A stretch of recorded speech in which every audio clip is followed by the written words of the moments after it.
नमस्कार, मैं हूं अखिलेश पांडे और आप देख रहे हैं सी न्यूज भारत। वक्त हो चुका है न्यूज बुलेटिन का। इस बुलेटिन में हम बात करेंगे अमेठी की, जहां राज्य मंत्री मयंकेश्वर शरण सिंह ने कांवड़ियों को वितरित किया अंगवस्त्र और उन पर बरसाए फूल। आगे चर्चा करेंगे कुशीनगर की, जहां कलयुगी बेटे ने चाकू से वार कर अपनी मां को उतारा मौत के घाट। साथ ही बात होगी रीवा की, जहां बसोर समाज के आंदोलनकारियों ने सरकार से अब जान का खतरा बताया। और भी तमाम खबरों पर आइए विस्तार से करते हैं चर्चा।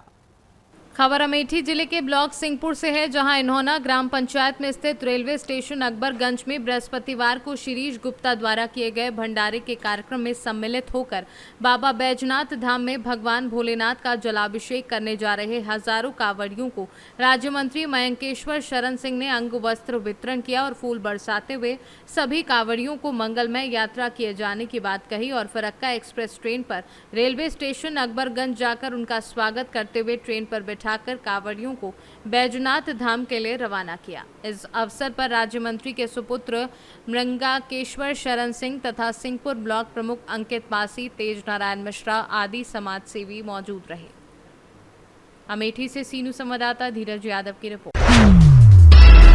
कुशीनगर जिले के थाना कोतवाली हाटा अंतर्गत ग्राम सिकटिया गडेरी पट्टी में एक कलयुगी पुत्र ने अपनी ही मां को चाकू से ताबड़तोड़ वार कर मौत के घाट उतार दिया। बताते चले कि दीपलाल के पिता श्रीकांत की 2 शादियां हुई थी। जो पहले महिला संध्या देवी का लड़का था। दीपलाल संध्या देवी की मृत्यु 16 साल पहले बीमारी से हुई थी, जो एक गरीब परिवार से गुजरते थे, जिनका इलाज ना होने से मृत्यु हो गई। वहीं श्रीकांत ने अपनी दूसरी शादी साली मंजू से की, जो इस वक्त दीपलाल की मां बनी थी, जो कि मंजू देवी की शादी होने के बाद 3 लड़कियां पैदा हुई। बड़ी लड़की का नाम मनीषा देवी, उम्र 25 वर्षीय, दूसरी लड़की आसमानी देवी, उम्र 22 वर्षीय और तीसरी मनोरमा देवी, उम्र 20 वर्षीय की थी। वहीं मनोरमा का कहना था कि मंजू देवी 3 पुत्री को पैदा होने के बाद हत्यारा दीपलाल का पुत्र मानते हुए दूसरे पुत्र को पैदा ना किया और अपना ऑपरेशन करा लिया। हत्यारा दीपलाल की बहन मनीषा देवी का कहना है कि हत्यारा दीपलाल को देखते हुए मेरी मां ने दूसरे बेटे को पैदा ना किया, जो आज मेरी मां की हत्या कर बैठा है। हमारे आखिर क्या है, कौन झगड़ा है? झगड़ा कुछ नहीं कोई, हमर मावा कुछ नहीं की कहले। आखिर काहे मार दिया ना कोनो? पियले रहे। कुछ मांग रहे थे का? धन जायदाद कुछ नहीं मांग रहे थे?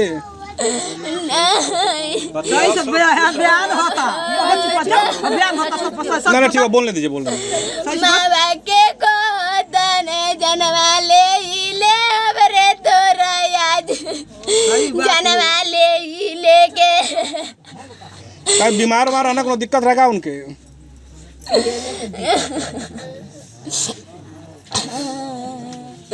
मावा हो मावा थे ना कि मोबाइल गए, मेरे पापा किन के लेके आए। गए पापा दिए 300 रुपये, तो कहे जा सिम किन लो, अपने नाम से निकाल लो। तो ना गए ना, सिम अपने नाम से नहीं निकाले, गए तो दारू पी के चले। अब मम्मी को खूब छोटा उखाड़ मार लिए, दांत से काट लिए, खून लगा। तो पापा को खोजने गई ना, तो उधर ही घींच कर लेके आए, जो चाकू घोंप दिए।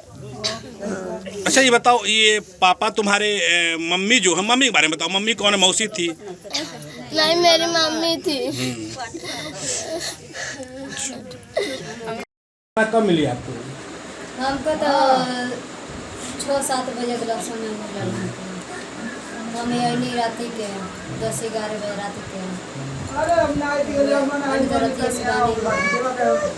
नहीं, आपके भाई थे जो मारे हैं? हाँ। कैसे थे वो? जैसे पियत हुआ कराना, मंडी कराना हुआ।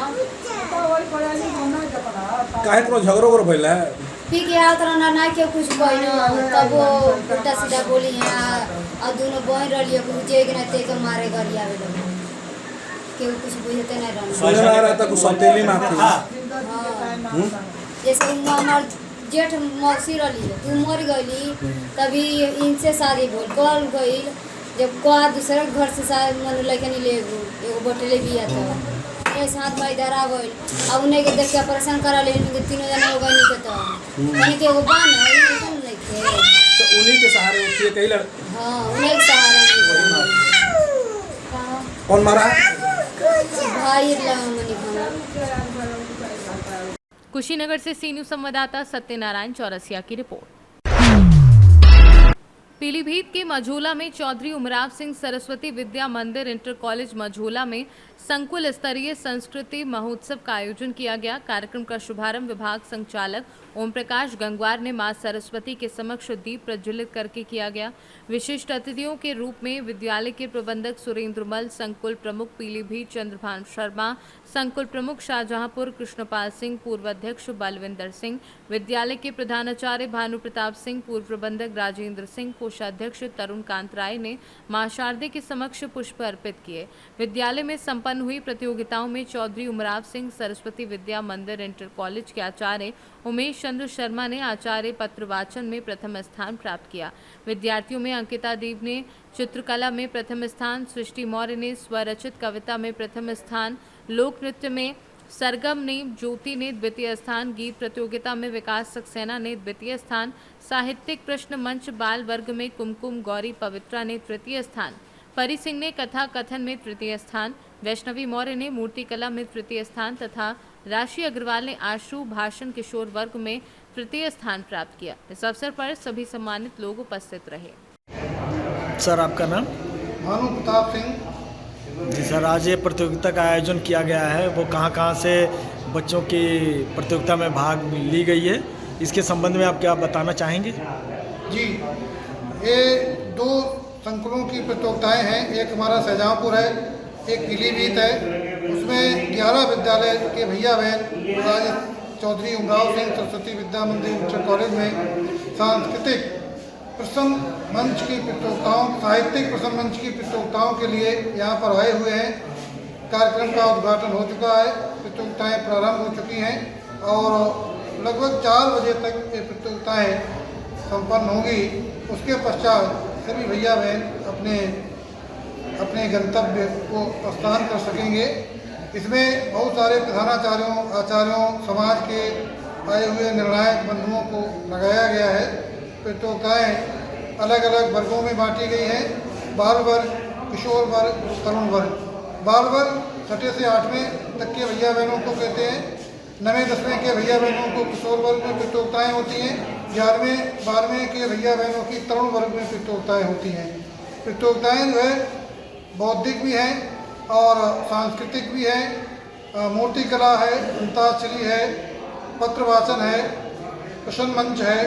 ये सब लगभग 8 प्रकार की प्रतियोगिताएं हमारे विद्या भारती के द्वारा संकुल स्तर पर चलाई हो रही हैं। इसके पश्चात जो भैया बहन यहाँ चयनित होंगे वो प्रांत स्तर पर जाएंगे, यानी ब्रज प्रांत हमारा प्रांत है विद्या भारती का। इसमें लगभग 14 जिलों के लगभग 48 विद्यालय जो है सम्मिलित होते हैं और फिर इसके बाद जो है ये प्रतियोगिताएँ प्रांत के बाद क्षेत्र स्तर पर जाती हैं और क्षेत्र में जो है 2 क्षेत्र मिला के यानी मेरठ और ब्रज प्रांत मिला के प्रतियोगिताएँ होंगी। उसके बाद अखिल भारतीय स्तर पर पूरे देश की एक स्थान पर प्रतियोगिताएँ होंगी। सर्वश्रेष्ठ भैया बहन जो मतलब छांटे जाते हैं वो विशेष मेधावी भैया बहन होते हैं। इस तरीके से प्रतियोगिताएँ संपन्न होंगी। जी आपका नाम? जैसा कि बताया जा रहा है कि यहाँ पे कुछ स्कूलों की प्रतियोगिताएं हैं, वो किस संबंध में और कहाँ से आए हैं?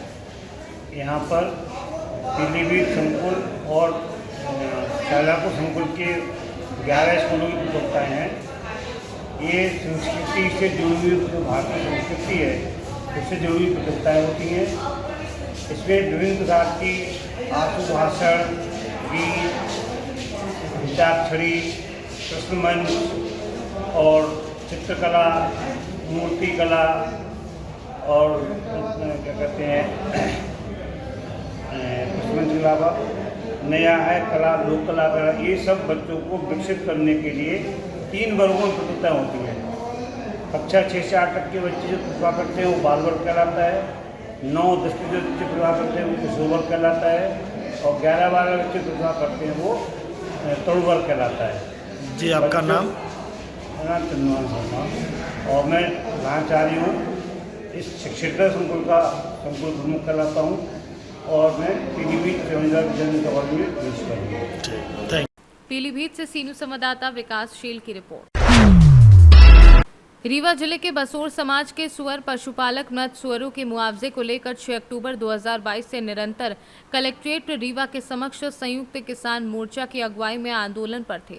संयुक्त किसान मोर्चे के संयोजक शिव सिंह ने बताया कि 2 सितंबर को आंदोलनकारी प्रदीप बसोर आंदोलनकारियों के साथ मंत्री राजेंद्र शुक्ला को ज्ञापन सौंपकर 10,000 प्रति मृत सुअर की मांग की थी, लेकिन ये फैसला बदल दिया गया, जिससे सभी आंदोलनकारी आक्रोशित हैं और अब उन्हें सरकार से डर लग रहा है। उनका कहना है कि सुअर पशुपालकों के आंदोलन के आज 344 दिन हो चुके हैं। अगर यही चलता रहा तो आगे भी ये निरंतर जारी रहेगा। आज बसोर समाज के आंदोलन का 344वां दिन है और आंदोलन हमारा जारी है। और राजेंद्र शुक्ल जी कल आए थे, उन्होंने 2-2 हज़ार रुपये प्रति पहले बात की थी जानवर को देने के लिए, बाद में उन्होंने 2,000 परिवार खरीद किया। तो हम लोगों ने पहले तो एक्सेप्ट कर लिया क्योंकि हम सोचे कि 2,000 प्रति जानवर को दे रहे हैं, लेकिन उन्होंने बाद में जब क्लियर हुआ कि 2,000 एक परिवार को बस देंगे तो हम लोगों ने अपना फैसला वापस ले लिया और हम लोग आंदोलन निरंतर जारी रहेगा। और हमारे आंदोलनकारियों को खतरा भी महसूस हो रहा है इस सरकार से और हमारे आंदोलनकारी बहुत सदमे में हैं। रीवा से सीनू संवाददाता अर्जुन तिवारी की रिपोर्ट। भागलपुर सुल्तानगंज प्रखंड के कटहरा पंचायत के मध्य विद्यालय कुमारपुर कटहरा में प्रधानाध्यापक प्रभाकर कुमार के द्वारा विद्यालय के बच्चों का चावल चुपके से रसोइया के द्वारा बेचने जाने पर ग्रामीणों ने रंगे हाथ पकड़कर ग्रामीणों ने स्कूल में जमकर हंगामा किया एवं विरोध प्रदर्शन किया। वहीं स्कूल के बच्चों को खाना भरपेट नहीं मिलने पर बच्चों ने भी खाने को लेकर स्कूल में हंगामा किया। वहीं ग्रामीण एवं बच्चों ने स्कूल के प्रधानाध्यापक प्रभाकर कुमार के द्वारा स्कूल का चावल चोरी से रसोइया गायत्री देवी के द्वारा गांव के ही व्यापारी को बेचने का आरोप लगाते हुए स्कूल में जमकर हंगामा करते हुए प्रधानाध्यापक प्रभाकर कुमार को कानूनी कार्यवाही की मांग की गई। खाना मिलता है? खाना मिलता है? स्कूल से खाना नहीं देता है? क्या करता है मास्टर साहब? चावल बेच देता है। चावल बेच देता है? किसको बेचता है? व्यापारी को। व्यापारी को? कौन क्लास में पढ़ते हो? 6 में। क्या नाम है? कहाँ घर है? स्कूल का नाम?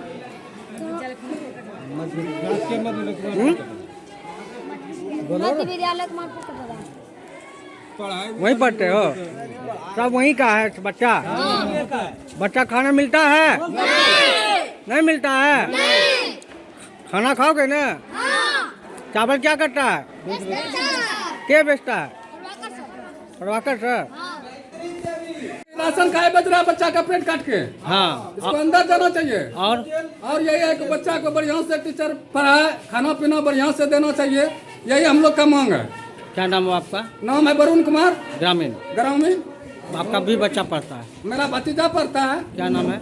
ऋषु कुमार है। खाना मिलता है खाने के लिए? क्या मिलता है? क्या मिलता है? दाल भात सब्जी पेट भर के खाती है? हैं? मिलता है ना? क्या नाम हुआ? कौन क्लास में हो? कुछ नहीं, हम जानते ही नहीं है। कुछ जानकारी नहीं। बच्चे को खाना मिल रहा है आपके क्लास के सभी को? क्या नाम है आपका? मेरा नाम मंजू। शिक्षिका है। स्कूल से गए हैं, अब 5 बजे जब यहाँ गदाल हुआ तो हम फिर स्कूल में कोई बोला कि तुम्हारे स्कूल में गदाल हो रहा है कि चावल बिक्री हो रहा, तो हम यहाँ आए तो स्कूल में देखा कि सर लोग यहाँ बैठा था, जो रसोईया आई थी इस रूम खोलने के लिए और रसोईया वहाँ देरी पर था, विद्यार्थी लोग चावल कर रहा है कोठी से। तो चावल क्या बेचा जा रहा है? हाँ, चावल 5 बजे तब क्या होगा चावल? आप कौन है? हम रसोईया लोग जब छोड़ को रसोईया बनाने वाले हैं, हमें गाँव में समाज सबके सहमति से चावल चटा जाता है। आप स्कूल का रसोईया है? हम स्कूल का क्या नाम है आपका? मेरा प्रेमलता नाम है। तो स्कूल में बेचा जा रहा है ना? हाँ, स्कूल में बेचा जाता है। 5 बजे तक स्कूल में चावल छटा जाता है। बच्चा को खाना नहीं मिल रहा है?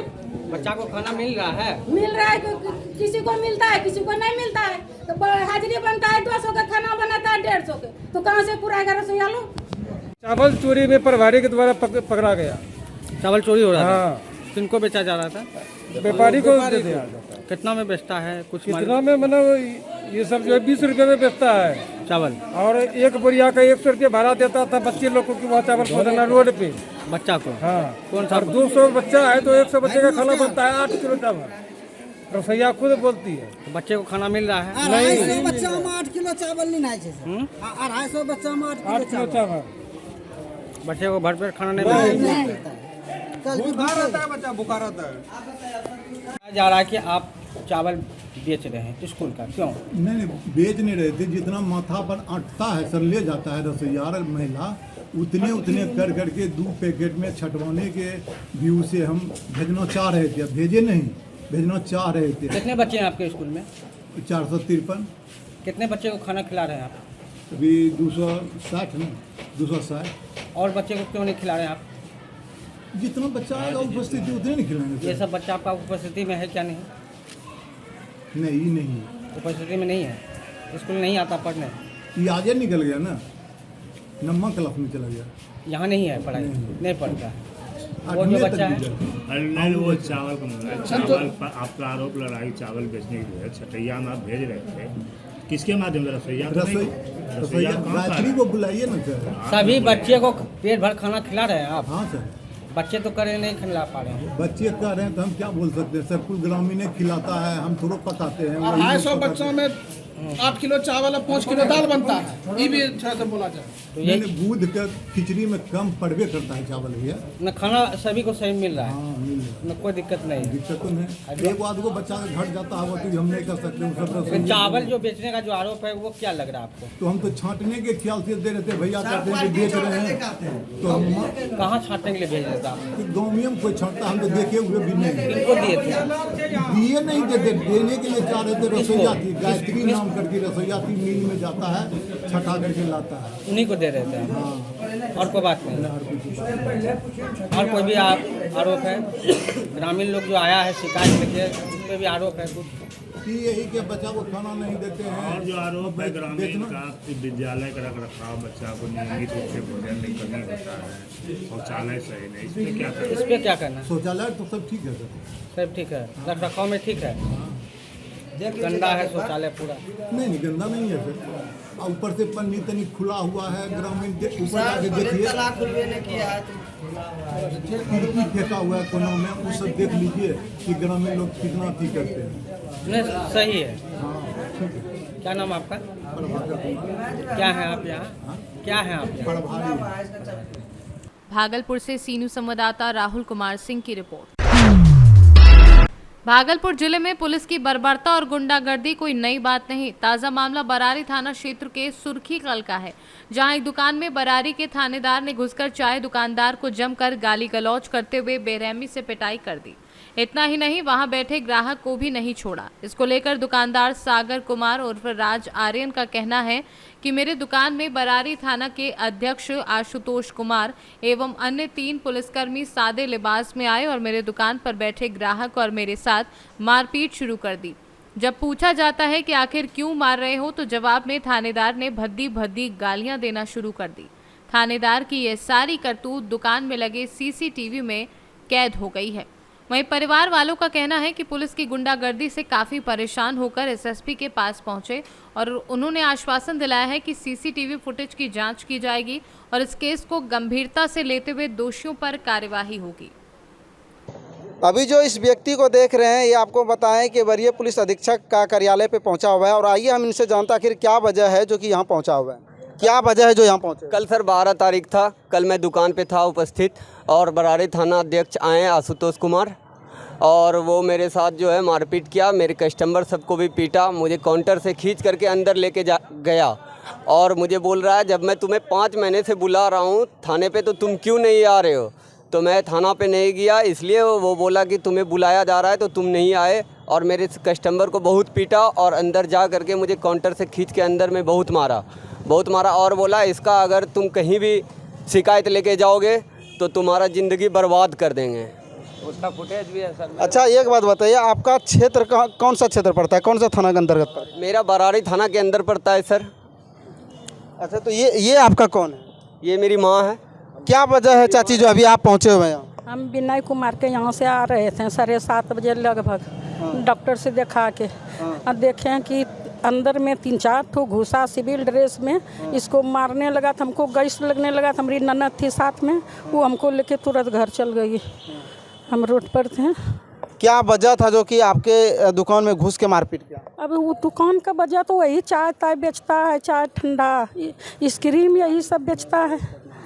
हमको गार्जियन नहीं है, बच्चा नहीं कमाएगा तो हम खाएंगे कौन से, इलाज कौन से करेंगे? अभी मम्मी का ट्रीटमेंट। यानी कि आपका जो है मेन कमाने का स्रोत वही है? हाँ, ये है मेरा, वही है।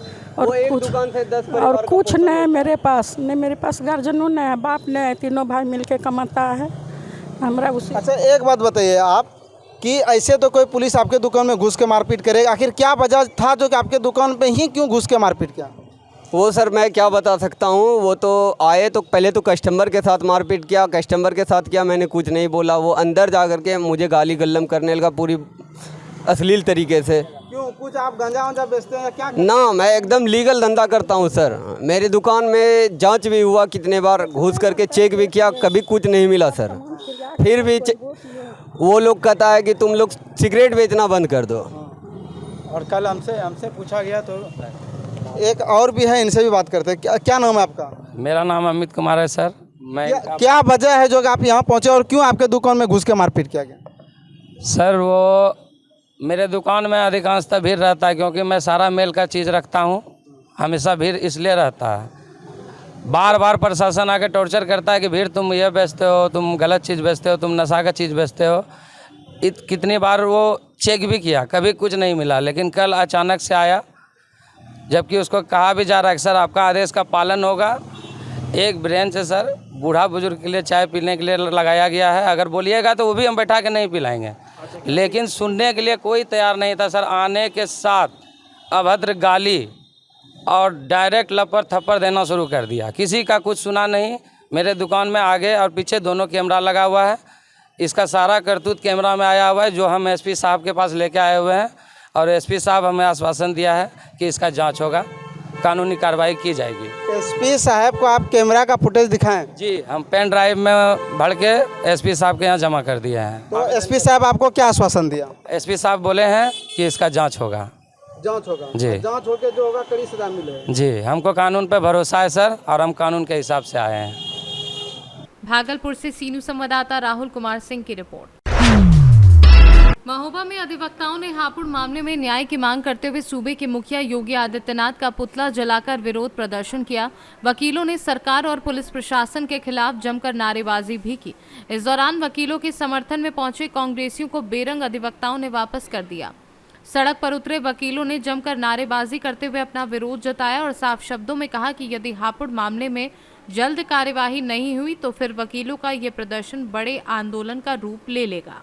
आज हमने जो है उत्तर प्रदेश सरकार का पुतला फूंका गया है, और ये हमारी जो हापुड़ में घटना 28/8/2023 को हमारे अधिवक्ताओं के साथ, महिला अधिवक्ताओं के साथ जो मारपीट की है, उनके हाथ पैर तोड़ दिए गए हैं, कई वकील घायल हैं, उनके खिलाफ कोई कार्रवाई नहीं की जा रही है। तो वहाँ के एसपी और डीएम का ट्रांसफर हो और सीओ के खिलाफ मुकदमा लिखा जाए, और जो दोषी कर्मी हैं उनके खिलाफ उनको तो बर्खास्त किया जाए। और जब तक हमारे अधिवक्ताओं को न्याय नहीं मिल जाता है तब तक हम लोग सभी हड़ताल पर रहेंगे। जो पुतला फूका गया वो सरकार का पुतला फूका या किसी योगी आदित्यनाथ जी का फूका गया है। और दूसरी बात है, हमें किसी भी राजनीतिक पार्टी का सहयोग नहीं चाहिए। जो हमारे पास आ रहे हैं वो अधिवक्ताओं में फूट डालने का काम कर रहे हैं। क्या जवाब दिया? हमने कहा कि आप यहाँ से जाइए, ये अधिवक्ताओं का काम है, काले कोर्ट का काम है, और काले कोर्ट लड़ने में सक्षम है, किसी के दबाव में नहीं आएंगे। हम किसी की आवश्यकता नहीं है, सभी अधिवक्ता एक है, नहीं है, ये राजनीतिक मंच नहीं है। सरकार का पुतला, हाँ बिल्कुल, सरकार का पुतला फूंका गया है, और जब तक हमारी पूरी मांग नहीं होती है तब तक हम लोग संघर्ष करते रहेंगे। बार काउंसिल उत्तर प्रदेश के निर्देशानुसार हम लोग काम कर रहे हैं। हमारे हापुड़ में जो अधिवक्ताओं के साथ है, जो बर्बरतापूर्ण है, जो मारपीट हुई है, उस पर हम हड़ताल पर हैं। दिन से हड़ताल चल रही है? ये हड़ताल 30/8/2023 से चल रही है। तो व्यक्ति विशेष का फूंका या सरकार का सामूहिक? नहीं सरकार का फूंका गया है। सरकार का फूंका गया है पूरे शासन का, प्रशासन का, सरकार का। जब तक हमारी मांग नहीं होती है तब तक हम लोग संघर्ष जारी रखेंगे। हमारी कुछ मांगे हैं कि जिनके खिलाफ पुलिस खिलाफ के FIR दर्ज हुई है उनको गिरफ्तार करके जेल भेजा जाए, CO, SP, DM इनका स्थानांतरण किया जाए और है जो अधिवक्ता सुरक्षा अधिनियम लागू किया जाए। पोस्टर और चित्र में किसका चेहरा जो है आप लोगों ने फूंका?